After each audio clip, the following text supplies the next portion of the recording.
Hi Cap&GOWN scholars, this is Miss Danner, high school English teacher and Cap&GOWN coach. Our topic today is a basic overview of the format and instructions for the English section of the ACT test. Now onto the format. You have 45 minutes to complete 75 multiple choice questions.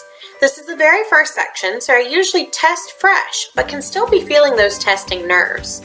There are 5 passages and 15 questions for each passage. Each question will have 4 answer choices, unlike the math section that has 5. You'll want to spend roughly 9 minutes for each passage and its questions, or around 36 seconds per question.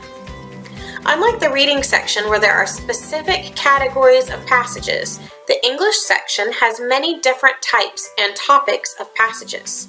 The English section is not based on your knowledge of the subject in the passage.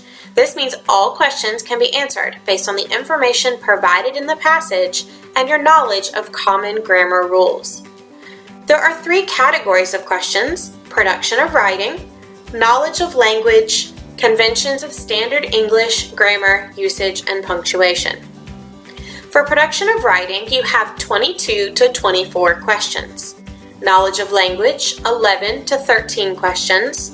Conventions of standard English, grammar, usage, and punctuation, 39 to 41 questions. Now on to the general directions. The ACT includes directions at the beginning of each section. You should try and be familiar with these directions before taking the test to save you the time of reading them once your 45 minutes has begun.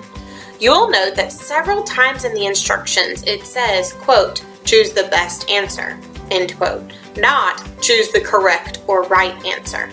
The instructions also describe how some questions require you to reference underlined portions of the passage, whereas other questions are about specific sections or even the whole passage.